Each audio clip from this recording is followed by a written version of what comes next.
Hi மக்களே! இந்த கோலம் தான் இன்றைக்கி எங்கள் வாசலில் போட்டிருந்தாங்க. கோலம் போட்டு முடிச்சுட்டு அப்படியே பிரம்ம முகூர்த்தத்தில் விளக்கும் ஏற்றிட்டேன். விளக்கேற்றிட்டு வீட்டுக்குள்ளேயும் வந்துட்டு விளக்கேற்றி சாமி கும்பிட்டேன். ஒரு மாலை போட்டுக்கிறதுனால பொறுமையாக விடிஞ்சதுக்கப்புறம் வந்துட்டு இன்றைக்கி வெள்ளிக்கிழமைன்றதுனால துளசி மரத்துக்கு லட்சுமி பூஜை பண்ணிக்கலாம் அப்படின்ட்டு பொறுமையாக வந்துட்டு கொஞ்சம் பூஜைக்கான வேலைகள்லாம் ஆரம்பித்தேன். எங்கள் மாடியில் பாருங்கள் எவ்வளோ வெத்தலை கொடின்னு பாருங்கள். அப்படியே அழகாக வந்துட்டு கிருஷ்ணருக்கும் துளசி மரத்துக்கும் வந்துட்டு மாலை கட்டி போட்டுட்டேன். எப்போயுமே வந்துட்டு நான் லட்சுமி பூஜை பண்ணும்போது துளசி மரத்துக்கிட்ட தூக்காந்து வச்சுருவேன் கிருஷ்ணரை வந்துட்டு. பூஜை முடிச்சதுக்கப்புறம் தூக்கி உள்ளே வச்சுருவேன் திரும்ப. இந்த மாதிரி நீங்களும் துளசி மாடம் வச்சுருந்தீங்கன்னா வெள்ளிக்கிழமை பூஜை பண்ணுங்கங்க. ரொம்ப நல்லதாக இருக்கும், ரொம்ப நல்லாயிருக்கும்.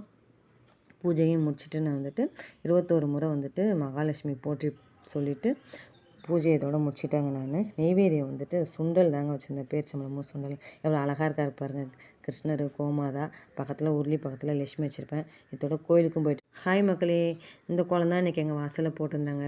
கோலம் போட்டு முடிச்சுட்டு அப்படியே பிரம்ம முகூர்த்தத்தில் விளக்கும் ஏற்றிட்டேன். விளக்கேற்றிட்டு வீட்டுக்குள்ளேயும் வந்துட்டு விளக்கேற்றி சாமி கும்பிட்டேன். ஒரு மாலை போட்டுக்கிறதுனால பொறுமையாக விடிஞ்சதுக்கப்புறம் வந்துட்டு இன்றைக்கி வெள்ளிக்கிழமைன்றதுனால துளசி மரத்துக்கு லட்சுமி பூஜை பண்ணிக்கலாம் அப்படின்ட்டு பொறுமையாக வந்துட்டு கொஞ்சம் பூஜைக்கான வேலைகள்லாம் ஆரம்பித்தேன். எங்கள் மாடியில் பாருங்கள் எவ்வளோ வெத்தலை கொடின்னு பாருங்கள்.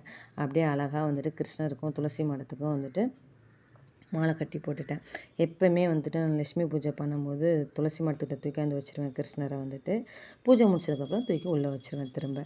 இந்த மாதிரி நீங்களும் துளசி மாடம் வச்சுருந்தீங்கன்னா வெள்ளிக்கிழமை பூஜை பண்ணுங்கங்க. ரொம்ப நல்லதாக இருக்கும், ரொம்ப நல்லாயிருக்கும்.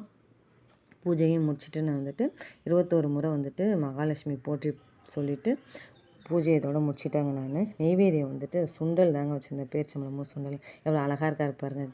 கிருஷ்ணர், கோமாதா, பக்கத்தில் உருளி, பக்கத்தில் லட்சுமி வச்சுருப்பேன். இதோட கோயிலுக்கும்